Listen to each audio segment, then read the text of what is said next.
Hello दोस्तों, आज हम अपने नेम रिएक्शन के सेकंड लेक्चर डिस्कस करने जा रहे हैं और हम carbonyl compound based name reaction की सीरीज को कंटिन्यू करते हुए आज हम carbonyl compound based name reaction का भी सेकंड लेक्चर डिस्कस करेंगे।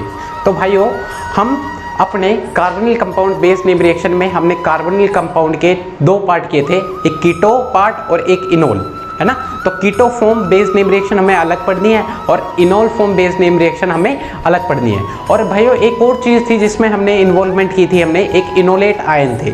तो भाइयों देखो, कीटो फॉर्म हमारी इलेक्ट्रोफिलिक फॉर्म होती थी। ये पिछले लेक्चर में मैंने कंटिन्यू करके बता रखा है, जिन भाइयों ने देखा वो प्लीज़ पहले वो वीडियो देखें, और नहीं तो मैं इनमें शॉर्ट रिव्यू तो दे ही रहा हूँ, तो सुनिए मेरी बातों को। तो देखो, कीटो फॉर्म हमारी इलेक्ट्रोफिलिक फॉर्म होती थी, ठीक है, और इनोल और इनोलेट फॉर्म हमारी कीटो फॉर्म की न्यूक्लियोफिलिक फॉर्म होती थी, है ना भाइयों। तो इसी वजह से कीटो फॉर्म, इनोल फॉर्म और इनोलेट फॉर्म दोनों आपसी में क्या है, केमिकली डिफरेंट होने की वजह से इनके पे बेस नेम रिएक्शन भी क्या है, डिफरेंट होगी। इसी वजह से हमें carbonyl compound base name reaction में keto form base name reaction अलग पढ़नी है और इनोल और enolate form base name reaction हमें अलग पढ़नी है। तो इसीलिए हमने सबसे पहले स्टार्टिंग हमने करी थी इनोल और इनोलेट फॉर्म, इनोल और इनोलेट बेस्ड नेम रिएक्शन की। तो भाइयों चालू करते हैं। तो इनोल और enolate form based name reaction में हमें जो कार्बोनिल कंपाउंड के इनोल और इनोलेट की फॉर्मेशन, तो देखो मैंने आपको ये भी बताया है कि कीटो फॉर्म मार्केट में अवेलेबल होते हैं, पर इनोल और इनोलेट फॉर्म मार्केट में अवेलेबल नहीं होते हैं। क्यों? क्योंकि कीटो फॉर्म ज़्यादा नेचुरली बहुत ज़्यादा स्टेबल होते हैं as compare to enol form. कैसे? जो कीटो फॉर्म का C double bond O bond है और जो इनोल फॉर्म का C double bond C bond आता है, वो C double bond O bond ज़्यादा स्ट्रोंगर होता है एज कंपेयर टू, ये वीक पड़ जाते हैं। इसी वजह से जब इनकी जो मतलब ये नेचुरली ज़्यादा पाए जाते हैं एज कंपेयर टू ये, इसी वजह से ये वीक पड़ जाते हैं, है ना। इनोल फॉर्म नेचुरली बहुत कम पाए जाते हैं। अगर इसके 1000 मॉलिक्यूल है तो इसमें से उनमें एक मॉलिक्यूल जाके इसके इनोल फॉर्म के पड़ेंगे। ये कीटो फॉर्म की हमारी और ये हमारी इनोल फॉर्म की। इसी वजह से रिएक्शन में, इनकी रिएक्शन में दिक्कतें खड़ी होती है। ये तो हमें नेचुरली हमें मिलते ही हैं, ये मार्केट में अवेलेबल है, इसलिए रिएक्शन करवाना बड़ा ही ईजी पड़ जाता है।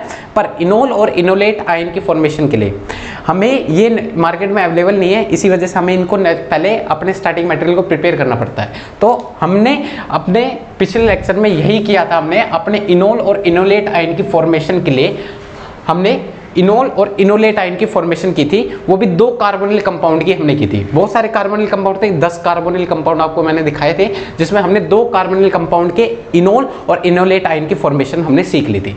तो हमने देख ली थी इनोल और इनोलेट आयन की फॉर्मेशन, वो भी किसमें, एक एल्डिहाइड और दूसरे किस में देखी थी हमने, कीटोन के अंदर, है ना भाइयों। कीटोन और एल्डिहाइड की हमने इनोल और इनोलेट आयन की फॉर्मेशन हमने कर ली थी। तो शॉर्ट रिव्यू थोड़ा देख लेते हैं, इसमें हमने पढ़ा क्या क्या था।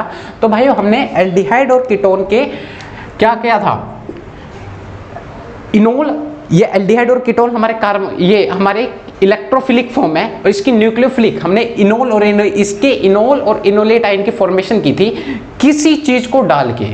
उसमें वो चीज क्या थी, हमने एसिड और बेस का यूज किया था। किसका यूज किया था? एसिड और बेस का। अगर हम एल्डिहाइड और कीटोन में एसिड और बेस को डाल देते हैं तो हमारे इनोल और इनोलेट आयन की फॉर्मेशन हो जाती है। तो हमने ये भी बात बताई थी पहले पिछले लेक्चर में कि अगर हम एल्डिहाइड और कीटोन में एसिड डालते हैं तो हमारा इनोल फॉर्म जनरेट होगा, और बेस डालते हैं तो हमारा इनोल फॉर्म जनरेट हो सकता है और इनोलेट आयन दोनों ही जनरेट हो सकते हैं। कभी क्या होता है, इनोल फॉर्म जनरेट हो गया, इनोलेट फॉर्म ना हो। कभी इनोलेट फॉर्म जनरेट हो गया, मतलब 100% इनोलेट आपको कभी कभार मिल जाते हैं। तो ये सारी बातें हमने वहाँ पे की थी।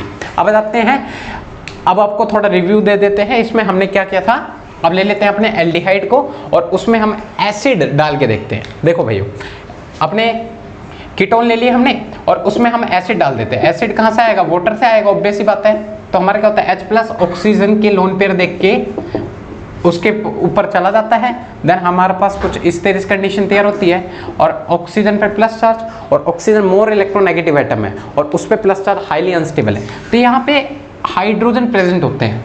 हाइड्रोजन अपने इलेक्ट्रॉन देते हैं और ये ऑक्सीजन अपने इलेक्ट्रॉन वापस ले लेता है, H अपने इलेक्ट्रॉन लेके इसके साथ निकल जाता है और हमारी रिएक्शन, और देखो कुछ हाइड्रोजन अपने इलेक्ट्रॉन दिए तो डबल बॉन्ड यहाँ क्लियर हो गया, और ऑक्सीजन अपने इलेक्ट्रॉन ले लिए तो ये कुछ इस तरीके से हमारे पास इनोल की फॉर्मेशन हो जाती है और H3O पॉजिटिव हमारे निकल जाते हैं। तो आपको मैंने अभी तो बताया एल्डिहाइड और कीटोन में, जैसे कीटोन में किया है ऐसे सिंपली एल्डिहाइड में अगर देखना, एल्डिहाइड और कीटोन में अगर आप एसिडिक कंडीशन डाल देते हो, एसिड डाल देते हो तो आपके इनोल की फॉर्मेशन ही होगी।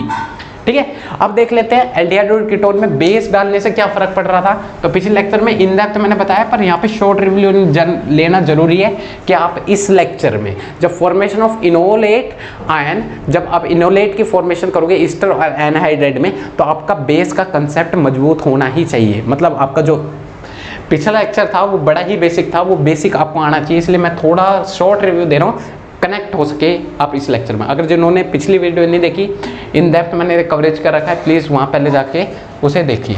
तो चालू करते हैं। तो हम बेस उठाएंगे एल्डिहाइड और कीटोन में, तो अपने ले लो भाइयों, कीटोन ले लिया और उसमें हम बेस डाल रहे हैं, बेस। और बेस का काम क्या होता है भाइयों, प्रोटोन एक्सेप्टर, प्रोटोन एक्सेप्टर। तो भाइयों देखो, इस कार्बन के पास, इस कार्बन के पास, दोनों के पास प्रोटॉन होंगे, तो मैं अभी इस कार्बन के ऊपर बातें कर रहा हूँ, आप वो भी ले सकते हो, कोई दिक्कत नहीं है। तो बेस क्या करेगा, प्रोटॉन का एक्सेप्ट करेगा। जब प्रोटॉन का एक्सेप्ट करेगा, हाइड्रोजन इस बेस के साथ निकल गया, ठीक है भाइयों। और हाइड्रोजन जब गया तो इसके पास, कार्बन के पास अपने इलेक्ट्रॉन छोड़ के जाएगा, है ना, हाइड्रोजन अपने इलेक्ट्रॉन छोड़ के जाएगा, तो आपके पास कुछ इस तरीके की कंडीशन तैयार होगी, इसमें नेगेटिव चार्ज जनरेट होगा। अब देखो, ये कार्बन के ऊपर नेगेटिव चार्ज है, लेस इलेक्ट्रोनेगेटिव एटम के ऊपर नेगेटिव चार्ज, हाईली अनस्टेबल है ना। तो ये नेगेटिव अपने इलेक्ट्रॉन उतारेगा और ऑक्सीजन अपने इलेक्ट्रॉन चढ़ा लेगा, और जिसकी वजह से क्या होता है, ऑक्सीजन में नेगेटिव चार्ज आता है और यहाँ पर ये। अब यहाँ पे क्या हुआ भाइयों, ये चीज़ होती है हमारी इनोलेट आयन, इनोलेट आयन। तो भाइयों यहाँ पे इनोलेट आयन की फॉर्मेशन हुई है। बात इस चीज़ की आती है, यहाँ पर बेस हाइड्रोजन लेके चला गया है तो बेस के साथ हाइड्रोजन लगा दिया, ठीक है। बात इस चीज़ की आती है, यहाँ पे जो इनोलेट आयन है वो दो तरीके हो सकते हैं। क्या ये पार्शियल इनोलेट है, पार्शियली इनोलेट की फॉर्मेशन है, कुछ इनोलेट ही जनरेट हुए हैं, या फिर कंप्लीट इनोलेट की फॉर्मेशन हुई है। वो डिपेंड करती है कि हमारे इनोलेट पार्शियल है या कंप्लीट है। वो दो बातों पे डिपेंड करती है कि हमारा जो बेस है वो अपने जो प्रोटॉन एक्सेप्ट किया है, वो अगर इनोलेट, जो हमारा इनोलेट है वो बेस से वापस प्रोटॉन ले पाता है, अगर इनोलेट बेस से वापस प्रोटॉन ले पाता है, एक एक करके केस समझा रहा हूँ, ध्यान देना। अगर बेस प्रोटॉन वापस दे देगा तो आपके पास पता है ये ऑक्सीजन देन हाइड्रोजन, ये आपके इनोल की जनरेट हो जाएगी, इनोल जनरेट हो जाएंगी। और जब बेस अपने प्रोटॉन वापस कर देता है तो ऐसे केस में जो हमारे इनोलेट बनते हैं वो हमारे पार्शियल इनोलेट की फॉर्मेशन होती है, ठीक है। अगर हमारा बेस प्रोटॉन को वापस नहीं करता तो हमारे इनोलेट ही आयन रह जाएंगे, पिछले लेक्चर में बताया, इनोलेट ही आयन रह जाएंगे। तो सारे बेस, ये जो हमारा कीटोफॉर्म है वो बेस धीरे धीरे करके सारे इनोलेट आयन में बदल देगा, अपने हाइड्रोजन वापस दे नहीं रहा, तो जिसकी वजह से इनोल फॉर्म तो आ नहीं पाएगा। तो यहाँ पर क्या होगा, पार्शियल इनोलेट ना फॉर्म होके क्या होगा भाइयों, कंप्लीट इनोलेट की फॉर्मेशन हो जाएगी, मतलब 100% इनोलेट की फॉर्मेशन हो जाएगी, जिसकी वजह से, ठीक है, 100% इनोलेट की फॉर्मेशन होने की वजह से ये देखो, जब पार्शियल इनोलेट की फॉर्मेशन होती थी, कौन सी, पार्शियल इनोलेट, जब बेस अपने प्रोटॉन वापस कर देता था तो हमारे इनोल जनरेट हो जाते थे, और इनोल से हम डायरेक्टली अपने अपने कीटोफॉर्म पे रिवर्स हो सकते हैं, क्योंकि ये सारे स्टेप क्या होंगे, रिवर्सिबल होंगे। और ये देखो, एक चीज और नोटिस करना, ये हमारी इलेक्ट्रोफिलिक फॉर्म और ये हमारी न्यूक्लियोफिलिक फॉर्म, और इलेक्ट्रोफिलिक फॉर्म, न्यूक्लियोफिलिक एक ही रिएक्शन में दोनों चीज है, तो ये आपसी में रिएक्ट कर सकते हैं, नहीं कर सकते। तो यहाँ पर सेल्फ रिएक्शन की कंडीशन स्टार्ट हो जाती है, और इसी वजह से ये सेल्फ कंडेंसेशन रिएक्शन को प्रोमोट करता है भाइयों, ठीक है, सेल्फ कंडेंसेशन। और इसी को हम अल्डोल का नाम देते हैं, सेल्फ अल्डोल कंडेंसेशन रिएक्शन। अब आ जाते हैं, जब बेस अपने प्रोटॉन वापस नहीं देता तो धीरे धीरे करके सारे बेस अपने कीटोफॉर्म को इनोलेट आयन में कन्वर्ट कर देगा, जिसकी वजह से हमारे ये इनोल फॉर्म जनरेट नहीं हो पाएंगे, क्योंकि भाई सारे इनोलेट, क्योंकि बेस अपने हाइड्रोजन देगा नहीं तो इनोल फॉर्म आएगा नहीं। तो मतलब यहाँ पे क्या होगा, 100% इनोलेट की फॉर्मेशन हो जाएगी, मतलब यहाँ पे कंप्लीट इनोलेट की फॉर्मेशन हो पा रही है।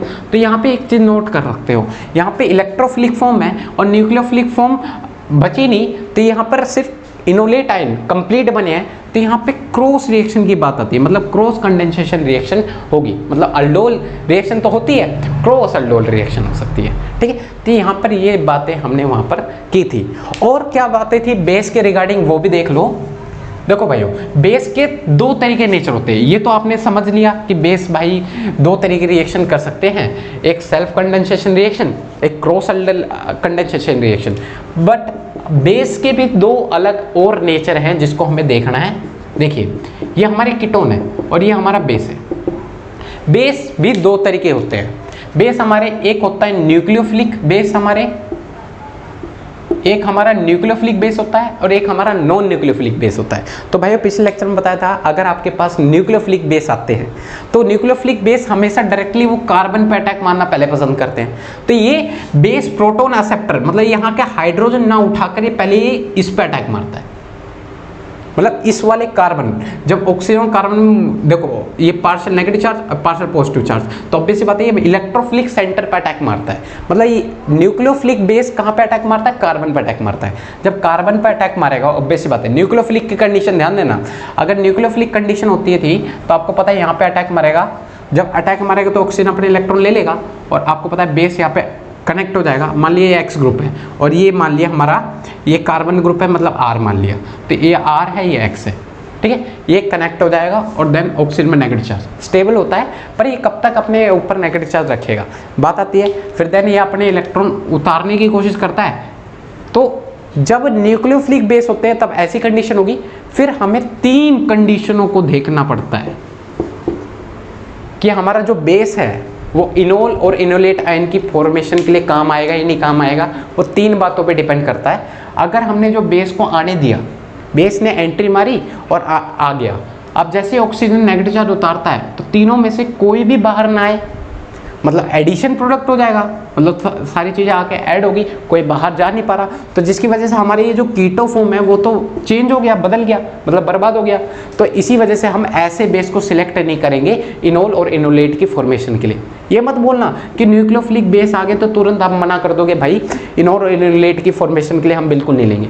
भाई वो तीन कंडीशन है। पहली कंडीशन मैंने आपको बताई है कि तीनों बाहर ना निकले तो ऐसा होगा। अगर बेस आया और उसने किसी और को बाहर कर दिया, जब ऑक्सीजन नेगेटिव चार्ज अपने उतारे और एक्स बाहर आ गया, तो आपके पास दो कंडीशन होगी। ये हो जाएगा आपके पास, मतलब आपका कीटो फॉर्म था ये, मतलब ये बेस लग गया आपका और एक्स अपने इलेक्ट्रॉन लेके चला गया, बेस आके अटैच हो गया और एक्स को बाहर ले गया। तो भाई आपका कीटो फॉर्म ये था, अब कीटो फॉर्म आपका ये रह गया, तो आपका कीटो फॉर्म तो चेंज हो गया, मतलब आपका कीटो फॉर्म अभी भी बर्बाद हो रहा है। तो इस कंडीशन में भी हम अपने इनोल और इनोलेट आयन की फॉर्मेशन के लिए इसको सिलेक्ट नहीं करेंगे। फिर थर्ड केस कौन सा होता है? थर्ड केस कौन सा होता है? थर्ड केस ये होता है बेस आया और खुद ही बाहर आ जाए, बेस अटैक मारा और खुद ही बाहर आ जाए, तो हमारा कीटो फॉर्म रह जाएगा, जो कीटो फॉर्म था वही कीटो फॉर्म रह जाएगा। तो ऐसे बेस को सिलेक्ट करते हैं। तो तीनों कंडीशन को देखना है, अगर तीनों बाहर नहीं आ रहे तो समझ लेना ऐसे बेस को बिल्कुल नहीं ला। अगर किसी और को बाहर कर दे फिर भी ऐसे बेस को नहीं लेना। अगर जो बेस अटैक मारे और खुद ही बाहर आ जाए, वो कंडीशन कब आएगी? क्योंकि उसके सिवा और कोई लिविंग ग्रुप रहेगा नहीं, तभी ऐसी कंडीशन आएगी। तो ऐसे बेस को हम सिलेक्ट करेंगे पार्शियल इनोलेट की, मतलब इनोल और इनोलेट की फॉर्मेशन के लिए। इन दोनों को मत सिलेक्ट करना, तो थोड़ा धैर्य रखना। अगर न्यूक्लियोफिलिक बेस है तो आपको ये तीन चीज़ देखनी है कि बेस जो आया वो तीनों में से किसी, तीनों बाहर नहीं जा पा रहे तो उनको सिलेक्ट नहीं करेंगे, किसी और को भेज दिया तब भी सिलेक्ट नहीं करेंगे, कीटो फॉर्म हमारा बर्बाद हो गया, और खुद आया और खुद ही बाहर आ गया तो हमारे कीटो फॉर्म तो सही रह गए। तो ऐसे बेस को हम सिलेक्ट करेंगे इनोलेट की फॉर्मेशन के लिए, ठीक है। अगर हमारा बेस क्या होगा? Non nucleophilic. क्या भाई हो? Non nucleophilic. वो कहता है भाई हम तो पहले ही बता दे रहे हैं हम नॉन न्यूक्लियोफिलिक बेस है। क्या भाई हो? ये जो बेस है नॉन न्यूक्लियोफिलिक है, मतलब ये कार्बन पे अटैक मारेंगे ही नहीं, मतलब ये सीधा हाइड्रोजन को ही उठाएंगे, मतलब हाइड्रोजन को उठाएंगे। तो ये बेस हाइड्रोजन को एक्सेप्ट करेगा, हाइड्रोजन का इलेक्ट्रॉन ले लेगा, तो हाइड्रोजन लेगा तो कार्बन के ऊपर नेगेटिव चार्ज आएगा। तो ये कुछ इस तरीके से आपके पास कंडीशन बनेगी, मतलब प्रोटॉन एक्सेप्ट कर लेगा तो बेस और हाइड्रोजन को एक्सेप्ट कर लिया तो नेगेटिव चार्ज आएगा, फिर नेगेटिव चार्ज ये करेगा तो आपके पास इनोलेट की फॉर्मेशन हो जाएगी, ठीक है। ये जो इनोलेट बनता है वो पार्शियल बनेगा, मतलब पार्शियल या कंप्लीट, वो डिपेंड करेगा आपका बेस हाइड्रोजन वापस देता है या नहीं देता, है ना भाइयों। तो ये चीज़ थोड़ा ध्यान में रखना, ठीक है। तो इनोलेट, फिर अगर आपके वो अभी मैंने आपको बताया था बेस अगर हाइड्रोजन दे देता है तो आपके पार्शियल इनोलेट की फॉर्मेशन होगी, फिर आपकी सेल्फ कंडेंसेशन की रिएक्शन चालू हो जाएगी। तो इस चीज़ को नोट कर ले, ठीक है। तो अब बात आती है कौन कौन से बेस हैं, वो पता कैसे चलेगा न्यूक्लियोफिलिक है या नॉन न्यूक्लियोफिलिक है, वो अभी हम बताते हैं। देखिए आपके पास 4 तरह के बेस को डिस्कस करना है, जिसको हमने पिछले लेक्चर में देखा था। ऑक्सी बेस, फिर हमने देखे थे कार्बन बेस, फिर हमने देखे थे भाइयों, और हमारे जो होते हैं और हाइड्राइड बेस आ जाते हैं हमारे पास, और कौन से होते हैं एक हमारे नाइट्रोजन बेस। ये इन 4 बेस की हमने कैटेगरी डिवाइड की थी। इन शॉर्ट मैं बता देता हूँ, अगर हम एल्डिहाइड और कीटोन में अपने ऑक्सी बेस लेते हैं, जैसे OH negative, OR negative, OAC negative, ये अगर हम इन सभी का यूज़ कर रहे थे कीटोन में, जैसे हम ले लेते हैं OH नेगेटिव, तो भाइयों देखो ये हमारे बताते हैं, ये ऑक्सी बेस हमारे होते हैं न्यूक्लियोफिलिक। क्या होते हैं? न्यूक्लियोफिलिक। तो न्यूक्लियोफिलिक होने के मतलब आप ये मत कहना कि भाई ये न्यूक्लियोफिलिक है, ये हमारे कीटोन को बर्बाद कर देंगे इसलिए हम इसका यूज़ नहीं करेंगे। तो ये न्यूक्लियोफिलिक है, ये मारेंगे तो कार्बन पे अटैक, और मारेंगे तो आपके पास कुछ इस तरह की कंडीशन तैयार हो जाएगी, ऑक्सीजन अपने इलेक्ट्रॉन उठा लेगा। तो यहाँ पर आपके इस तरह की कंडीशन तैयार, तो यहाँ पर कोई लिविंग ग्रुप नहीं बचता। यहाँ पे जब ऑक्सीजन अपने नेगेटिव चार्ज उतारता है तो यहाँ पे कोई ऐसा लिविंग ग्रुप नहीं होता, इसलिए ये अपने आप को ही बाहर ले आता है। इसी वजह से यहाँ पर हमारे कीटोफॉर्म बर्बाद नहीं होते, यहाँ पर हमारे कीटोफॉर्म बर्बाद नहीं होते। तो ऑक्सी बेस को हम एल्डिहाइड और कीटोन में के लिए, ऑक्सी बेस को एल्डिहाइड और कीटोन के लिए हम सिलेक्ट करते हैं इनोल और इनोलेट की फॉर्मेशन के लिए। तो हमारे कीटोफॉर्म बर्बाद नहीं है, तो वापस क्या होता है, OH नेगेटिव आयन वापस यहाँ ना अटैक मार के क्या करता है, यहाँ के बचे हुए, क्योंकि भाई ये वापस अटैक मार के वापस कोई लिविंग ग्रुप है नहीं, इसलिए ये खुद ही बाहर आ पा रहा है। इसी वजह से वो वापस यहाँ ना अटैक मार के क्या करता है, हाइड्रोजन का एक्सट्रैक्ट कर लेता है। फिर आपके पास इस तरह की कंडीशन तैयार होती है, नेगेटिव चार्ज, और ये नेगेटिव चार्ज रेजोनेंस करता है, देन आपके इनोलेट की फॉर्मेशन होती है। और फिर बात आती है, फिर हमारे इनोलेट की फॉर्मेशन में फिर डिपेंड करता है कि हमारे पास बेस कैसा है, वो बेस प्रोटॉन वापस कर देता है तो पार्शियल इनोलेट की फॉर्मेशन, और प्रोटॉन वापस नहीं करता था। ये सारी बातें मैंने वहाँ इन डेप्थ बताई है, बस इस चीज़ को थोड़ा ध्यान रखना जो मैं आपको बता रहा हूँ, ठीक है। तो ऑक्सी बेस सिलेक्टेबल होते हैं किसके लिए, इनोल और इनोलेट की फॉर्मेशन के लिए। पर अब सेकंड आते हैं हमारे कार्बन बेस के ऊपर, जैसे RLI या कार्बन बेस जो होते हैं वो होते हैं न्यूक्लियोफिलिक भाइयों। तो आप भी बोलोगे भाई इसको भी चेक करेंगे हम, क्या होता है न्यूक्लियोफिलिक होने की वजह से। जैसे हमारे पास कीटोन है, इसमें हमने RLI ले लिया, तो आपको पता है यहाँ पॉजिटिव या नेगेटिव मतलब यही अटैक मारेगा, और ये कार्बन पे अटैक मारेगा, तो आपके पास इस तरीके से कंडीशन तैयार हो जाएगी। तो यहाँ पे R ग्रुप अटैच हो गया। अब नेगेटिव चार्ज जैसे उतरेगा तो यहाँ पे तीनों में से कोई भी अच्छा लिविंग ग्रुप नहीं है, मतलब यहाँ पे एडिशन प्रोडक्ट, मतलब ये न्यूक्लियोफिलिक है तो 3 कंडीशन चेक करनी थी, तो ये पहली वाली कंडीशन आ गई, तीनों में से कोई बाहर नहीं आ रहा। तो ऐसे बेस को हम सिलेक्ट नहीं करेंगे क्योंकि हमारा कीटोफॉर्म बर्बाद हो चुका है ना भाइयों। तो इसीलिए कार्बन बेस का हम यूज़ नहीं करते थे। अब आते हैं अपने हाइड्राइड बेस, ये बोलते भाई नॉन न्यूक्लियोफिलिक हूँ मैं, क्या भाई नॉन न्यूक्लियोफिलिक होने की वजह से ये पहले बोल देते हैं भाई हम नॉन न्यूक्लियोफिलिक हैं। और क्या होता था उसमें, जब हम नॉन न्यूक्लियो ये हाइड्राइड बेस जैसे सोडियम हाइड्राइड हो गया, पोटेशियम हाइड्राइड हो गया, इनको लेके जाते थे अपने एल्डिहाइड और कीटोन के पास, तो होने क्या वाला था, तो जैसे हम लेके जाते थे तो क्या होता है, वो एल्डिहाइड और कीटोन क्या करते थे, अपने यहाँ पे जो इनोलेट की फॉर्मेशन होती थी, पिछले लेक्चर में बताई है, प्लीज़ वहाँ जाके जरूर देखना, तो वहाँ पे 100% इनोलेट की फॉर्मेशन हो जाती है। कैसी? 100% इनोलेट की फॉर्मेशन हो जाती है, ठीक है। ये चीज़ वहाँ पे मैंने बताई थी। और 100% इनोलेट हुए तो वहाँ पे क्रॉस अल्डोल कंडेंसेशन की रिएक्शन हो जाती है। नाइट्रोजन बेस जैसे LDA हो गया, LHMDS हो गया, ये हो गए, ये जो बेस थे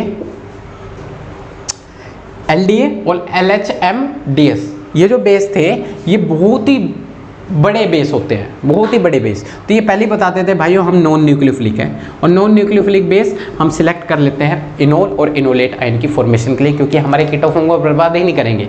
तो ये सारी बातें हमने वहाँ पे पिछले लेक्चर में कर ली थी। अब बताते हैं हम अपने ऐसे ही सभी बेस लेके आएंगे अपने अल्डिहाइड और कीटोन के अंदर चेक किया, और ऐसा ही अब हम लेके आते हैं। अब आप इतना चीज आपने डाटा ले लिया है तो आपको अब दिक्कत नहीं आने वाली किसमें, अब आपको दिक्कत नहीं आने वाली formation of enolate of astro और एनहाइड्राइड को समझने के लिए। तो एक एक करके इन पे आप आ जाते हैं, समझ में सब आएगा। अगर समझ में आए तो लाइक सब्सक्राइब और शेयर जरूर कर दें।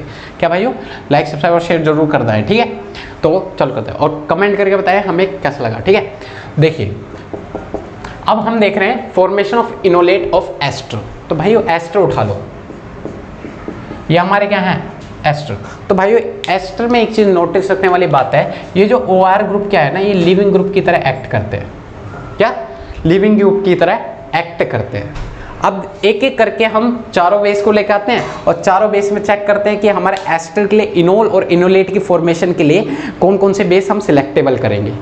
एसिड की प्रेजेंस में तो हमने देख लिया, हमें तो बेस की प्रेजेंस में हमें ज़्यादा ध्यान देना है, तो हम बेस लेके आते हैं। तो पहला हम लेके आने वाले हैं एस्टर में ऑक्सी बेस। अगर आपने ये मेरी अभी जो मैंने रिवाइज की है बातें उनको ढंग से सुनी होगी और या पिछले लेक्चर देखा होगा तो आपको कोई दिक्कत नहीं होने वाली। तो आ जाते हैं ऑक्सी बेस। ऑक्सी बेस जैसे OH नेगेटिव आगे, OR नेगेटिव आगे, OAC नेगेटिव हो गया भाइयों, एसीटेट नेगेटिव हो गया। तो आ जाते हैं एक एक करके अपने लेते हैं। तो भाइयों देखो ये हमारे OR है और इसमें हम क्या डाल रहे हैं अपने OH नेगेटिव।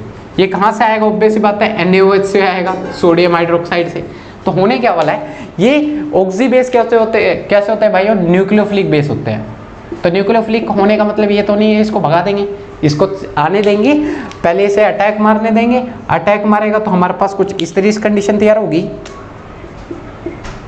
ये जब अटैक मारेगा तो ऑक्सीजन अपने इलेक्ट्रॉन उठा लेगा तो नेगेटिव चार्ज, और OH यहाँ पे लग जाएगा और या OR। तो भाइयों यहाँ पर इस तरह की कंडीशन तैयार होगी। आप चेक करेंगे तीन कंडीशन कि भाई ये जो अटैक मारा है अगर ये तीनों अंदर रह जाते हैं तो ऐसे बेस को हम सिलेक्ट नहीं करेंगे, ठीक है। अगर तीनों में से कोई और ग्रुप लीव कर जाए तो तब भी हम ऐसे बेस को सिलेक्ट नहीं करेंगे। और थर्ड कंडीशन क्या है, जो ग्रुप अटैक मारे वही ग्रुप लीव कर जाए तो उन बेस को हम सिलेक्ट करते हैं इनोल और इनोलेट की फॉर्मेशन के लिए।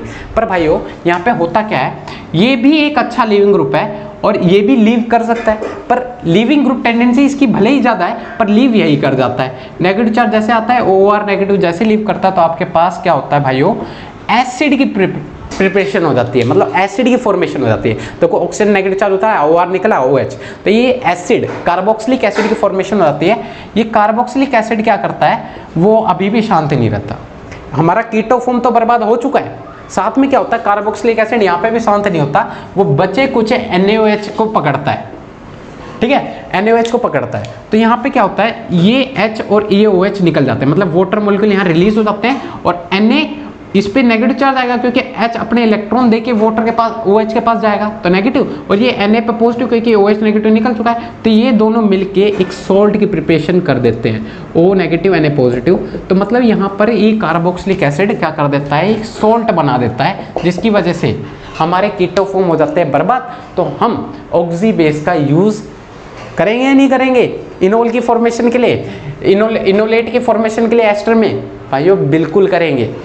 क्यों, आप बोलोगे भाई यहाँ पे एस्टर कीटोफॉर्म बर्बाद हो रहे हैं, पर भाइयों यहाँ पे कीटोफॉर्म बर्बाद हो रहे हैं। ऐसे केस में हम अपने इनोलेट की फॉर्मेशन के लिए हम नहीं लेंगे ऑक्सी बेस का, पर हमें आपको एक चीज क्लियर कर देता हूँ कि हमें ऑक्सी बेस से ही अपने इनोलेट की प्रिपरेशन करनी पड़ेगी। कैसे, अभी एक एक करके बताता हूँ। यहाँ तो नहीं हुआ, अब हम अपने बेस को चेंज करते हैं, OR ग्रुप ले लेते हैं।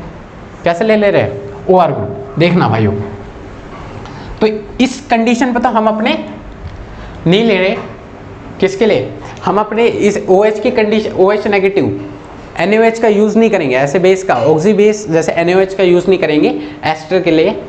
किसकी प्रिपरेशन के लिए, वो इनोलेट की प्रिपरेशन के लिए। तो आ जाते हैं, देखिए अब हमने अपना जो एस्टर लिया है OR ले रहे हैं, पर R में हम अल्काइल ग्रुप ले लिया जैसे इथाइल ग्रुप, ठीक है भाइयों OET, और हम क्या डाल रहे हैं OR ग्रुप ही डाल रहे हैं, जैसे OMe ग्रुप डाल दिया, मिथाइल ग्रुप ले लिया, ठीक है भाइयों। तो OMe ग्रुप हमारा ये आया, और ये कहाँ से आएगा भाइयों, NaOMe से आएगा। तो भाइयों ये आपको पता है कहाँ पे अटैक मारेगा, न्यूक्लियोफिलिक है तो कार्बन पे अटैक मारेगा, और कार्बन पे अटैक मारेगा तो आपको पता ही है ऑक्सीजन अपने इलेक्ट्रॉन उठा लेगा, तो उठाएगा तो इसके नीचे तो OET ग्रुप, और यहाँ पे OMe ग्रुप। अब होने क्या वाला है, यहाँ पर ये ग्रुप लीव कर जाता है, आपको पता है ये ग्रुप लीव कर जाएगा तो आपके पास आपका एस्टर वापस खड़ा हो जाएगा। आपका यहाँ पे एस्टर बर्बाद हुआ ही नहीं हुआ। आप बोलोगे भाई हमारा जो एक एस्टर था अभी भी एस्टर है, पर भाई फर्क क्या पड़ा, यहाँ पे देखो हमारा एस्टर नए, ये ओल्ड एस्टर है हमारा, ये हमारा ओल्ड एस्टर है और ये हमारा न्यू एस्टर है। और इसी प्रोसेस को हम बोलते हैं ट्रांसएस्पेरिफिकेशन। ट्रांसएस्पेरिफिकेशन। तो भाइयों ये हमारे कीटो फॉर्म को तो बर्बाद कर गया, जो हमारा ओल्ड एस्टर था वो हमारा ओल्ड एस्टर नहीं बचा, जिसकी वजह से हम इस कंडीशन पर भी हम ऑक्सी बेस का यूज नहीं करेंगे इनोलेट आयन की फॉर्मेशन के लिए एस्टर केस में। अब बात आती है भाई तो हम कैसे हम अपने इनोलेट की फॉर्मेशन करेंगे ऑक्सी बेस से। अब बात आ जाते हैं, इस चीज़ पर ध्यान देना जो अब मैं बताने वाला हूँ। देखिए अब अपने हम OR ग्रुप ही ले रहे हैं और उसमें हम अपने जो ये मिथाइल ग्रुप की जगह हमने ले लिया इथाइल ग्रुप। अब आपको पता है ये आएगा, इस पर अटैक मारेगा और अटैक मारेगा तो ऑक्सीजन अपने इलेक्ट्रॉन उठाएगा तो OAT ग्रुप यहाँ लग जाएंगे, OAT ग्रुप यहाँ लग जाएंगे। अब ध्यान देना, जब ऑक्सीजन अपने इलेक्ट्रॉन उतारेगा तो OAT ग्रुप यहाँ पे लीव करेंगे और लीव करेगा तो हमारे पास जो एस्टर पहले था वही एस्टर, जो एस्टर पहले था वही एस्टर बाद में रहा, तो हमारे इनोलेट की फॉर्मेशन हो गई, हुई नहीं हुई। तो जो एस्टर पहले था वही एस्टर बाद में रहा। तो इस केस में हम अपने ऐसे बेस को, ऑक्सी बेस को सिलेक्ट करते हैं इनोलेट की फॉर्मेशन के लिए, क्योंकि हमारा इनोलेट फॉर्म मतलब ये कीटो फॉर्म बर्बाद नहीं रहा, जो कीटो फॉर्म पहले था वो कीटो फॉर्म बाद में रहा। तो अब क्या करता है, जब हमारा कीटो फॉर्म बर्बाद नहीं हुआ तो वापस अगर हम OAT का अटैक कर लेते हैं तो भाई जो ये OAT है ना, ये वापस ना अटैक मार के क्या करता है कि ये हाइड्रोजन प्रोटॉन एक्सेप्टर का काम करता है। किसका? प्रोटॉन एक्सेप्टर का काम करता है, जिसकी वजह से प्रोटॉन का एक्सेप्ट कर लेगा और प्रोटॉन अपने इलेक्ट्रॉन देके चले जाएंगे। तो आपके पास इस तरह की कंडीशन आएगी, आएगी नहीं आएगी, नेगेटिव चार्ज आएंगे। अब ये नेगेटिव चार्ज रेजोनेंस कर सकते हैं तो हमारे क्या होंगे, इनोलेट की फॉर्मेशन होगी। अब ऑक्सीजन पे नेगेटिव चार्ज, OAT यहाँ पे लगा हुआ है और इस पे डबल बॉन्ड। फिर क्या होने वाला है, देखो OAT हाइड्रोजन को लेके गया है तो यहाँ पर OAT हाइड्रोजन का बॉन्ड बना होगा। अब बात आती है हमारे ये इनोलेट पार्शियल बनेगा या कंप्लीट बनेगा, वो डिपेंड करेगा कि हमारा जो बेस है वो प्रोटॉन वापस करता है या नहीं करता। यहाँ पर हमारे बेस ने अपने प्रोटॉन वापस कर दिए तो यहाँ पे क्या होगा भाइयों, ऑब्वियस सी बात है यहाँ पे किस चीज़ की फॉर्मेशन हो जाएगी, इनोल की फॉर्मेशन हो जाएगी। ठीक है, तो ये पहले चीज़ नोट करो, फिर मैं आपको आगे बताता हूँ क्या होने वाला है। ठीक है, तो यहाँ पर क्या होता है भाइयों, बेस ने प्रोटॉन को वापस किया है, बेस ने प्रोटॉन को वापस किया है तो ऑब्वियसली बात है यहाँ जो इनोलेट बनेंगे वो पार्शियल इनोलेट की फॉर्मेशन हुई होगी। और कीटोन और एल्डिहाइड के केस में जब पार्शियल इनोलेट की फॉर्मेशन होती थी तो सेल्फ रिएक्शन होनी चालू हो जाती थी। भाइयों यहाँ पे भी सेल्फ रिएक्शन ही होगी, पर यहाँ पे जो सेल्फ रिएक्शन होगी हम सेल्फ रिएक्शन बोल सकते हैं, सेल्फ कंडेंसेशन रिएक्शन बोल सकते हैं, पर एस्टर के केस में इनको हम बोलते हैं क्लेजन कंडेंसेशन रिएक्शन। क्या? Claisen condensation reaction. तो भाइयों इस चीज को याद रखना है, एस्टर के केस में हम क्या बोलेंगे, क्लेजन कंडेंसेशन रिएक्शन। और एल्डिहाइड और कीटोन के केस में सेल्फ कंडेंसेशन रिएक्शन को क्या बोलते थे, aldol condensation reaction, self aldol condensation reaction. पर एस्टर के केस में हम क्या बोलेंगे, पार्शियल जब इनोलेट की फॉर्मेशन होती है तो क्लेजन कंडेंसेशन रिएक्शन की शुरुआत हो जाती है। तो इस चीज को नोट करें। फिर अपने बात एक चीज आपने नोटिस की, हमने बेस लिए, ऑक्सी बेस से ही अपने इनोल और इनोलेट की फॉर्मेशन की। वो कब हुआ, जब हमारे ये जो लिविंग ग्रुप है, आपको पता है कि जो एस्टर है उसमें लिविंग ग्रुप फिक्स है, आपको लिविंग ग्रुप यही लीव करने वाला है। तो आपको अपने इनोलेट की फॉर्मेशन करनी है तो वो कब होगी, जब आप अपना बेस भी उसी तरीके के लोगे जो आपका लिविंग ग्रुप है। जैसा आपका लिविंग ग्रुप है उसी तरीके का आपको बेस लेना पड़ेगा। अगर लिविंग ग्रुप लीव करता है तो हमारा बेस उसी की तरह का रहेगा, तो हमारे इनोल को मतलब जो हमारी कीटोफॉर्म चेंज नहीं हो पाएंगे, बर्बाद नहीं हो पाएंगे, तो कीटोफॉर्म वापस अटैक नहीं मारकर प्रोटॉन का एक्सेप्ट करके रिएक्शन करेगा, हमारा कीटोफॉर्म तो बच जाएगा। तो इस चीज का ध्यान रखना है। ऑक्सी बेस से हम अपने इनोलेट की फॉर्मेशन करेंगे, पर उसकी शर्त क्या है, जैसा हमारा लिविंग ग्रुप होगा उसी के अकॉर्डिंग हमें अपने बेस का यूज करना पड़ेगा, जिसकी वजह से हमारा कीटोफॉर्म बर्बाद नहीं होगा, है ना। हमने OH का यूज किया तो OH के यूज करने के बाद हमारा कीटो फॉर्म बर्बाद हो रहा था। हमने OR का यूज किया, मतलब OR में OMe लिया, तब भी हमारा कीटो फॉर्म बर्बाद होता रहा। जैसा हमारा OET ग्रुप था तो हमने OET ही लिया, तो हमारा कीटो फॉर्म बर्बाद नहीं हुआ, आया ना, कीटो फॉर्म बर्बाद नहीं हुआ। तो उसकी वजह से जैसे ही ये लिविंग ग्रुप लीव किया तो हमारा कीटो फॉर्म वैसे का वैसा ही रहा। तो उसने यहाँ पे वापस, अब भाई यार एक बार बेइज्जती हो चुकी है तो उस जगह पे अटैक क्यों मारेगा, कार्बन के पर अटैक क्यों मारेगा, तो इसी वजह से इसने क्या किया, प्रोटॉन का एक्सेप्ट किया, ठीक है। फिर इसने रेजोनेंस की तो इनोलेट की फॉर्मेशन की, और ऐसे इनोलेट को पार्शियल इनोलेट बोलते हैं। हाइड्रोजन वापस किया, इनोल फॉर्म हुआ, और ऐसे इनोल को बोलते हैं, ऐसे रिएक्शन में जो होगा वो क्लेजन कंडेंसेशन रिएक्शन की शुरुआत हो जाती है। तो इस चीज को नोट करें।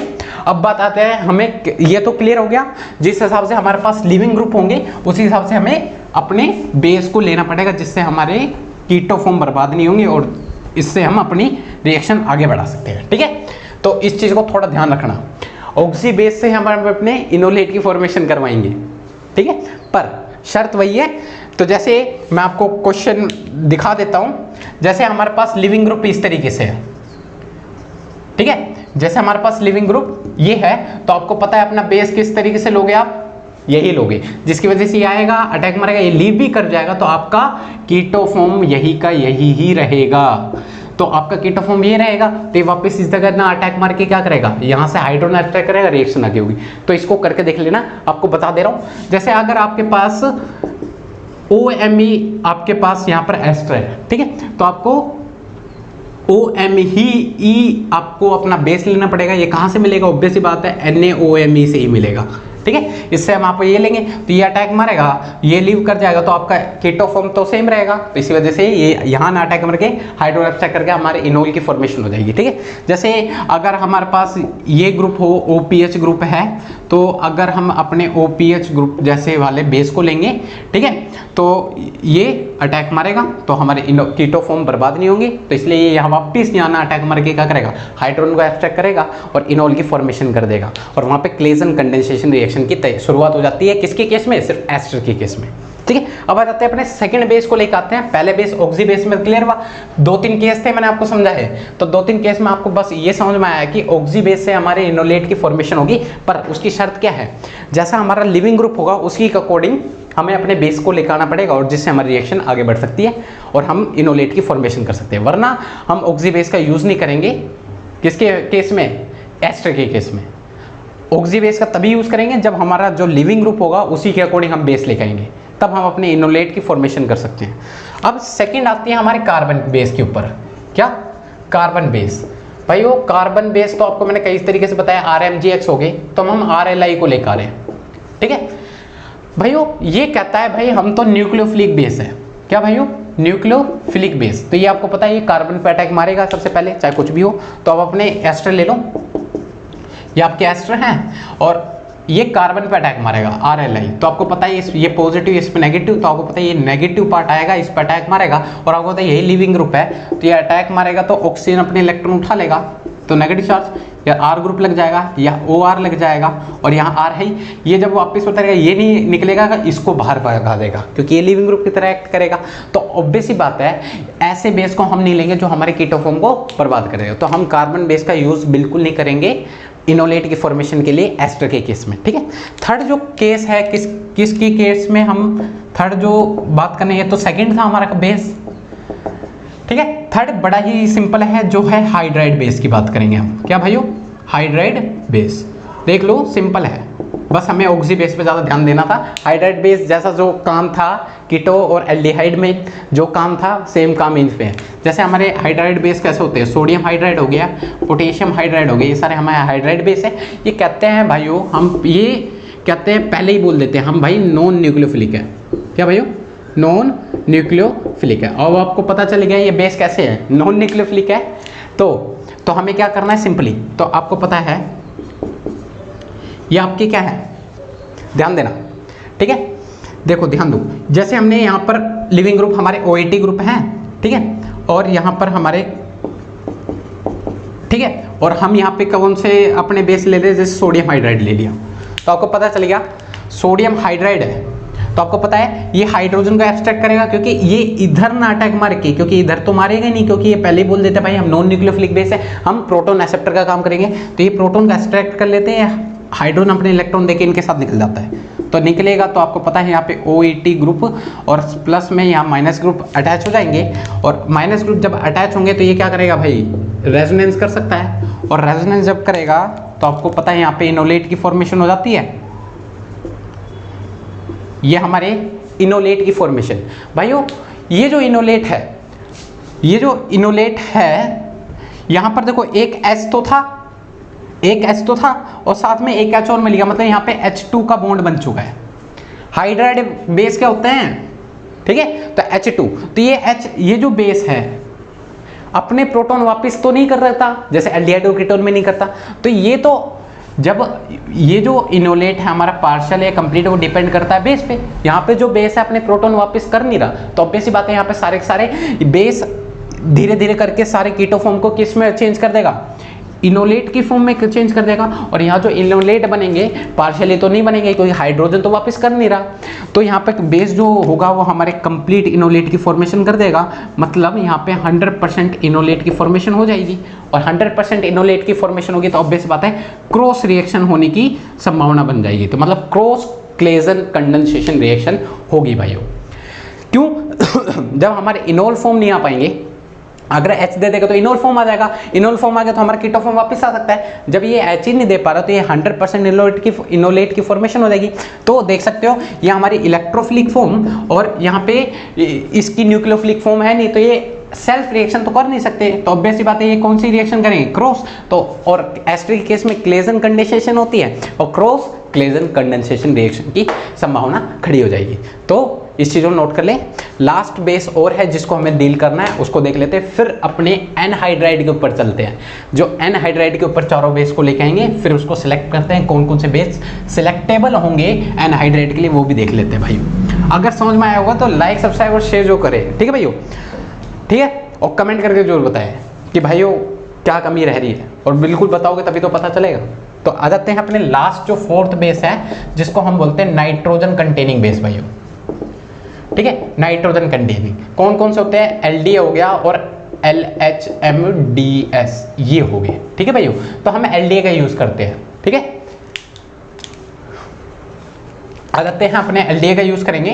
तो पहले अपने क्या ले लो भाइयों, अपने ले लेते हैं, अब अपने एस्टर ले लेते हैं,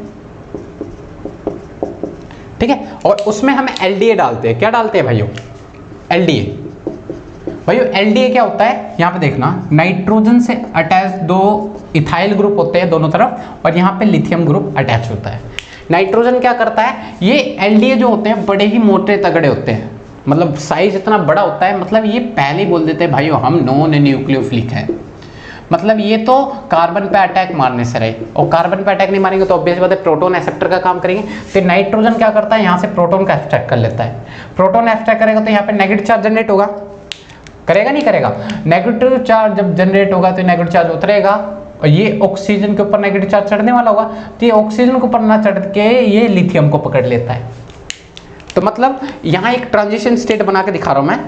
ट्रांजिशन स्टेट भी छोड़ो ना, डायरेक्टली आप अपने ये हमने कीटोन में देख लिया एल्डिहाइड और कीटोन में, तो देखो आपके पास कुछ इस तरह की कंडीशन आएगी। यहाँ पे देखो इसने अपने इलेक्ट्रॉन उठाए डबल बॉन्ड, ऑक्सीजन ने लिथियम को पकड़ लिया, ठीक है।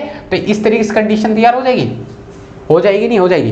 तो भाइयों यहाँ पर ये जो इनोलेट बना है, ये जो इनोलेट बना है, यहाँ OET ग्रुप आपका लिविंग ग्रुप था, ये जो इनोलेट बना है वो आपके लिथियम अटैच है, इसलिए इसको हम बोलते हैं लिथियम इनोलेट की फॉर्मेशन हो जाती है, लिथियम इनोलेट की फॉर्मेशन हो जाती है। और ये भाइयों यहाँ पर भी बेस अपने प्रोटॉन को वापस नहीं करता, तो ऑब्वियस सी बात है यहाँ पे कंप्लीट इनोलेट की फॉर्मेशन होगी, मतलब 100% इनोलेट की फॉर्मेशन होगी। और ऑब्वियस बात है 100% इनोलेट तो सेल्फ रिएक्शन तो होने से रही, तो क्रॉस रिएक्शन होगी, मतलब क्रॉस क्लेजन कंडेंसेशन रिएक्शन की संभावना यहाँ पे भी खड़ी हो जाती है। तो सेम फंडा है, इस चीज को नोट कर लेते हैं। तो ऐसा ही यूज अभी तक तो हमने ए साइक्लिक मॉलिक्यूल के अंदर देखा था एस्टर में, ऐसी साइक्लिक मॉलिक्यूल में भी यही फंडा होगा। तो साइक्लिक मॉलिक्यूल का हम देख लेंगे जैसे हमारी रिएक्शन चालू हो जाएगी। तो ये बिल्कुल बेसिक है, इनको सीखना बड़ा ही इंपॉर्टेंस रखता है, तभी हम अपने रिएक्शन जैसे क्लेजन कंडेंसेशन रिएक्शन आएगी तो इसमें ये सारी चीज़ें यूज होंगी। जैसे एल्डिहाइड और कीटोन में जब aldol condensation, self aldol, cross aldol condensation, सारी बातें वहाँ पे, तो वो वाला लेक्चर काम आएगा। तो अब आ जाते हैं हमारे एस्टर की, सारे एस्टर के लिए तो सारे बेस हमने सिलेक्ट कर लिए। ऑक्सी बेस सिलेक्टेबल है, वो ऑक्सी बेस की शर्त है हम ऐसे बेस उठाएंगे जो हमारे लिविंग ग्रुप से थोड़ा मिलता जुलता होगा, जिसकी वजह से हमारे कीटो फॉर्म बर्बाद नहीं जाएंगे। कार्बन बेस का यूज़ नहीं करेंगे एस्टर के केस में। हाँ, हाइड्राइड बेस हम बिल्कुल आसानी से यूज़ कर सकते हैं, और हमारे लास्ट नाइट्रोजन कंटेनिंग बेस का भी यूज़ कर सकते हैं ईजिली। ठीक है, तो अब आ जाते हैं अपने किस पे, एनहाइड्राइडो के ऊपर। ठीक है भाइयों, तो भाइयों formation of enolate of anhydride, तो लिखने की क्या जरूरत है, लिख रखा है formation of enolate of ester तो खत्म हो गया। तो अब आ जाते हैं एनहाइड्राइड। तो भाइयों एनहाइड्राइड आपके कुछ इस तरीके से होते हैं, दिखा देता हूं मैं, कई तरीके से लिखा जा सकता है, तो घबराने वाली बात नहीं है, देख लो। ये हमारे एनहाइड्राइड हो जाते हैं, या इसको बॉन्ड लाइन नोटेशन के अकॉर्डिंग हम ऐसे दिखा सकते हैं। ठीक है, और किस तरीके से दिखा सकते हैं, या फिर हम बोलते हैं ये दो एसीटेट ग्रुप है, तो हम ऐसे भी दिखा सकते हैं एसी, दो एसीटेट ग्रुप है, इसलिए AC का होल ट्वाइस O, तो कोई दिक्कत तो नहीं, ऐसे भी लिखा सकता है। तो ये एनहाइड्राइड की नोटिफिकेशन है, तो टेंशन लेने वाली बात नहीं है, तो हम कैसे भी दिखा सकते हैं। ठीक है, तो नोट कर ले इस चीज को, फिर मैं और बताता हूं आपको।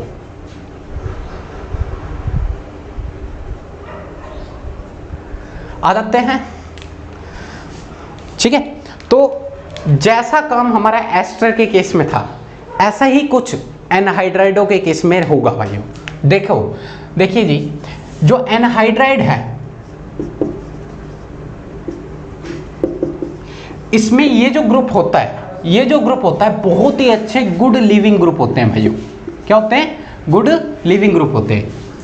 तो भाइयों जैसे एस्टर के केस में OAT ग्रुप हमारे लिविंग ग्रुप की तरह एक्ट हो रहे थे, ऐसे ही सेम फंडा है कि एनहाइड्राइड्स के लिए भी ये बहुत अच्छे, एनहाइड्राइड के केस में भी गुड लिविंग ग्रुप होते हैं। ठीक है भाइयों, तो एस्टर के केस में वो लिविंग ग्रुप होते थे, जिसकी वजह से हम ऑक्सी बेस के केस में हम फंडा चेंज कर लेते थे। तो हम एनहाइड्राइडो के केस में भी हम OH नेगेटिव आयन का यूज नहीं करेंगे, वो आएगा या फिर इस पे अटैक मारेगा या फिर इस पे अटैक मारेगा, दोनों सिमेट्रिकल है तो कहीं पे भी अटैक मार सकता है। ठीक है, तो अटैक मारेगा तो हमारे यही ग्रुप, अगर इस पे अटैक मारेगा तो मैं दिखा देता हूं आपको एक एक करके, ध्यान दो। ठीक है, तो हम भी जैसे हमारे लिविंग ग्रुप हो गए उसी के अकॉर्डिंग हमें बेस का यूज करना पड़ेगा। ठीक है, तो आ जाते हैं, तो इतना ध्यान देना। देखिए अगर हम ऑक्सी बेस, तो हम एक एक करके बेस को लेकर आ रहे हैं, साफ सीधी फंडा खत्म करते हैं अपने। सबसे पहले ऑक्सी बेस को ले आए हम। ठीक है, ऑक्सी बेस हम ले लिया हमने OH नेगेटिव। पहले आपको इंपॉर्टेंस बता देता हूं, तो OH नेगेटिव चाहे इधर अटैक मारे चाहे इधर अटैक मारे, बात तो एक ही है, दोनों पोजीशन, दोनों इलेक्ट्रोफिलिक पोजीशन है, कोई दिक्कत नहीं है, तो कहीं पे भी अटैक हो सकता है। माना हमने इस पे अटैक हुआ है, ठीक है, कहाँ पे अटैक हुआ है, ये इस वाले पे, तो आपको पता है इस पे अटैक होगा तो ऑक्सीजन अपने इलेक्ट्रॉन उठा लेगा, ऑक्सीजन में नेगेटिव चार्ज आएगा, और इस पे अटैक हुआ है तो यहाँ पर OH ग्रुप यहाँ पे लग जाएगा। अब जैसे ही नेगेटिव चार्ज आएगा तो ये ग्रुप ना लीव करने पाए वजह से ये ग्रुप पूरा गुड लिविंग ग्रुप होता है, इसीलिए ये लीव कर जाता है, और ये लीव कर जाएगा तो आपको पता है यहाँ पर क्या होगा, क्या होने वाला है, एसिड की फॉर्मेशन हो जाएगी। और एसिड क्या करते हैं, फिर दोबारा बचे हुए बेस को पकड़ेंगे और उससे अपने सॉल्ट बना देंगे, तो हमारा कीटो फॉर्म तो बर्बाद हो जाएगा।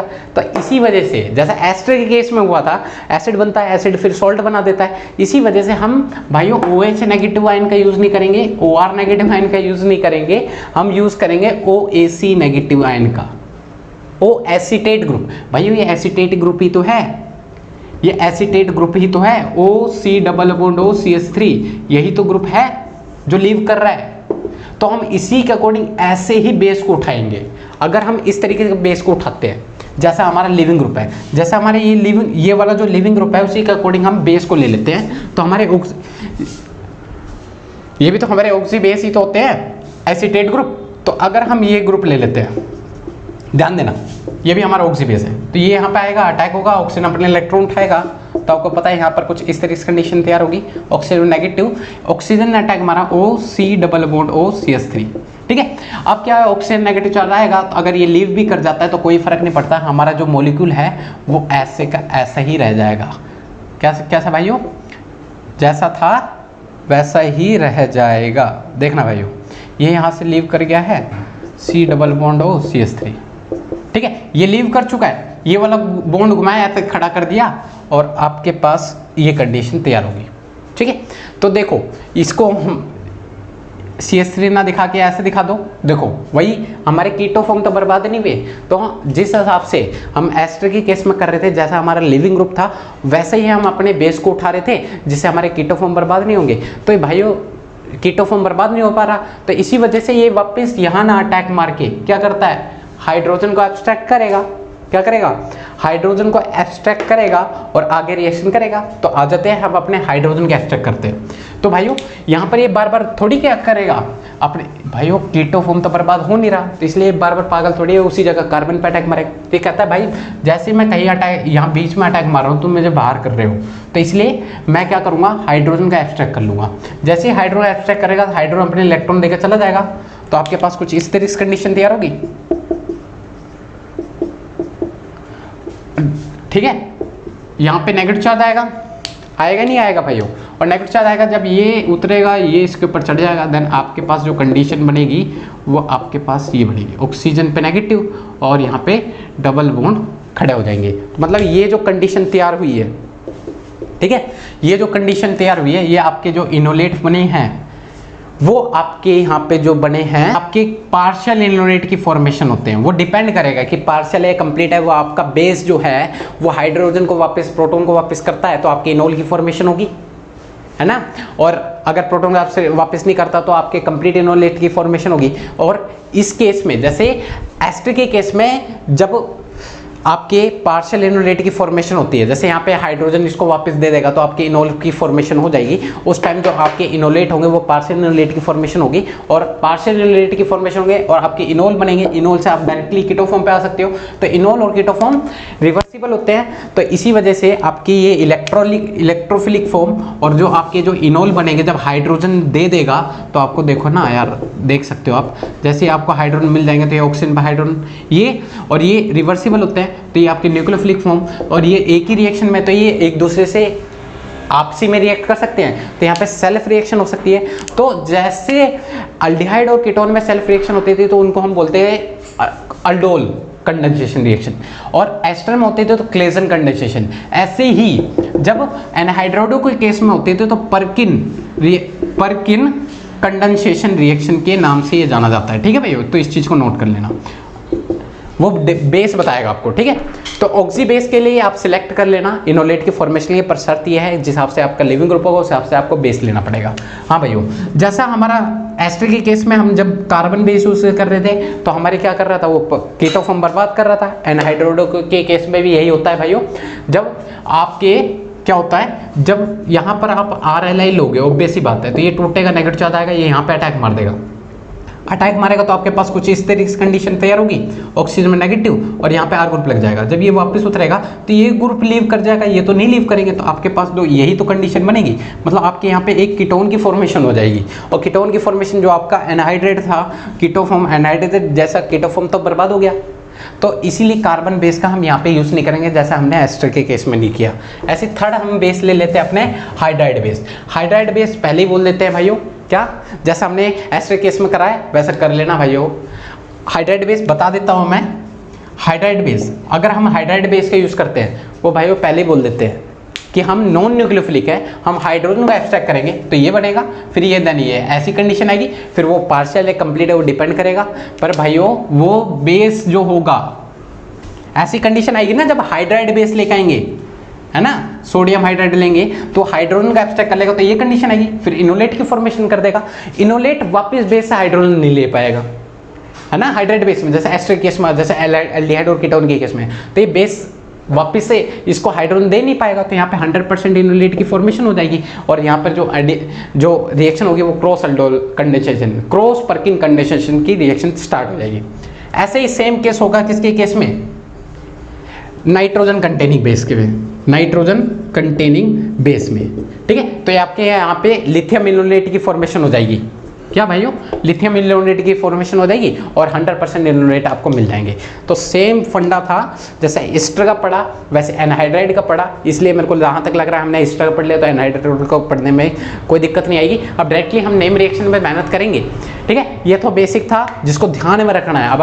अब आपके पास नेम रिएक्शन आएगी तो वहाँ पे बात आएगी, अगर हमें इनोलेट की फॉर्मेशन करनी है एस्टर की, तो हमें ये बातें अब यहाँ पे वहाँ पे नहीं होगी, यहाँ से डायरेक्टली वहाँ पे चलेंगे। ठीक है भाइयों, अगर आपको समझ में आ रहा है तो लाइक, सब्सक्राइब और शेयर जरूर करें।